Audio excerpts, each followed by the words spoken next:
திருப்பத்தூர் மாவட்டம் வாணியம்பாடி அடுத்த பெத்தக்கள்ளுப்பள்ளி பகுதியைச் சேர்ந்தவர் பவுனம்மாள்.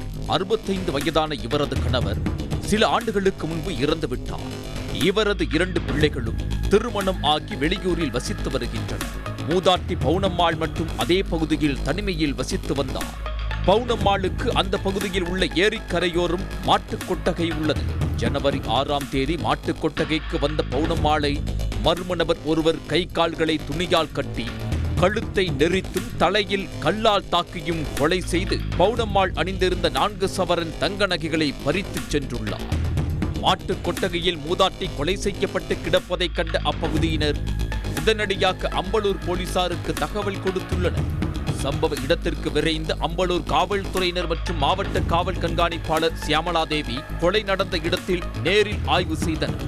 அதைத் தொடர்ந்து மூதாட்டியின் உடலை பிரேத பரிசோதனைக்காக வாணியம்பாடி அரசு மருத்துவமனைக்கு அனுப்பி வைத்தனர். மேலும் இக்கொலை சம்பவம் குறித்து வழக்கு பதிவு செய்து விசாரணை நடத்த உத்தரவிட்டனர்.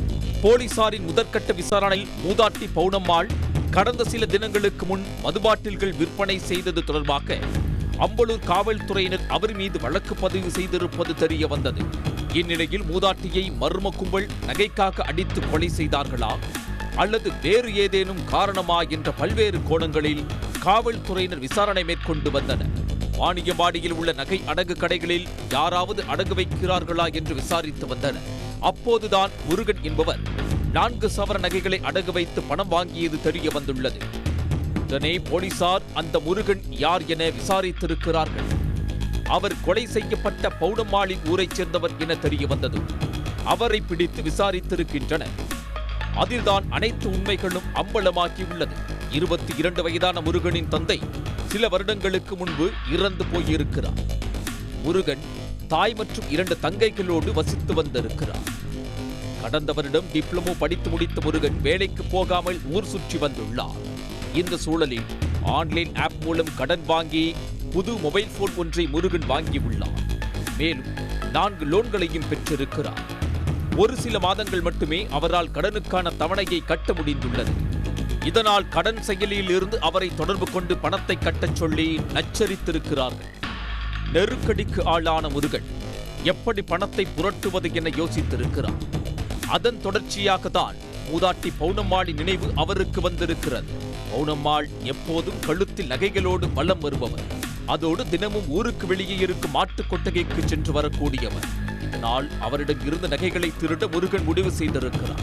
சம்பவத்தன்று மதியம் 3 மணியளவில் மாட்டுக் கொட்டகைக்கு சென்ற முருகன் பவுனம்மாளுக்காக காத்திருந்தார். 3:15 மணியளவில் மூதாட்டி மாடுகளை கட்ட கொட்டகைக்கு வந்ததும் பின்பக்கமாக இருந்து அவரது முகத்தை துணியால் மூடி நகைகளை பறிக்கும் என்றுள்ளார். மூதாட்டியோடு ஏற்பட்ட போராட்டத்தால் முருகன் பிடியை இறுக்கியதும் பவுனம்மாள் மயங்கி விழுந்திருக்கிறார்.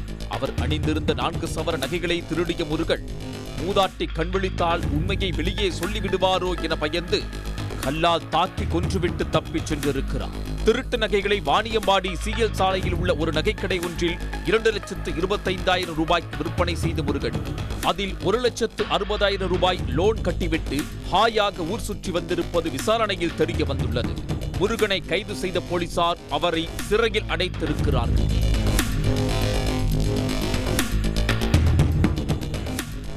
உடனுக்குடன் செய்திகளை தெரிந்து கொள்ள சன் நியூஸ் பெல் ஐகானை கிளிக் பண்ணுங்க.